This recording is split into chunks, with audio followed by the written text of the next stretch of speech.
Hello বন্ধুরা, কেমন আছো তোমরা সবাই? আশা করছি ভালো আছো, আর আমিও অনেক অনেক ভালো আছি। আজকের ভিডিওটা কোন টপিক নিয়ে সেটা তো তোমরা টাইটেল আর থাম্বনেল দেখে বুঝেই গেছো।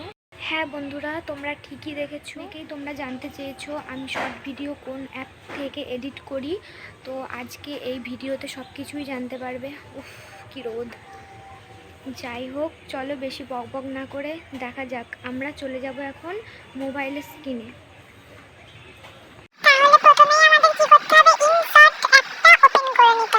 তারপর চলে যাব ভিডিওতে। এবার নিউ বক্সে ক্লিক করে এখান থেকে তোমার মন মতো একটা ভিডিও চুজ করে নাও। এই যে আমি এই ভিডিওটা চুজ করলাম। এবার রাইট চিহ্নতে ক্লিক, তারপর প্রথমেই দেখো ক্যানভাস বলে একটা অপশান আছে, ওখানে ক্লিক করো।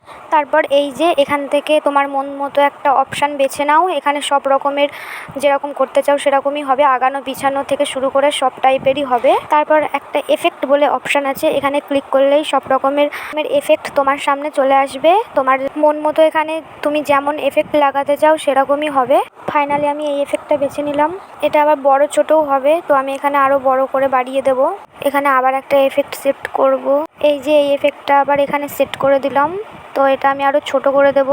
তো এখানে আরও একটা এফেক্ট লাগাচ্ছি, হয়ে গেছে। এবার এটাকেও আমি ছোট করে দেব, কারণ আমার বেশি লাগবে না। এরপর আমি এই এফেক্টটা বেছে নিয়েছি, তো এটাকেও আমি ছোট করে দেব।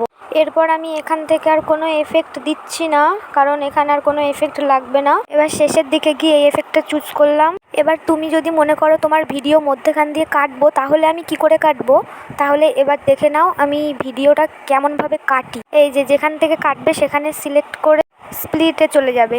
এবার এইটুকু আমি কাটলাম এর জন্যই, কারণ এটা আমি স্লো মোশন করব। এবার স্লো মোশন কেমনভাবে করতে হয়, স্পিডে ক্লিক করবে, তারপরে একদম কমিয়ে দিলে সেটা স্লো মোশন হয়ে যাবে, আর বাড়িয়ে দিলে স্পিড হয়ে যাবে। আমার ভিডিও এডিট করা কমপ্লিট। এবার এক্সপোর্টে ক্লিক করব, ডাউনলোড হয়ে যাবে, ব্যাস।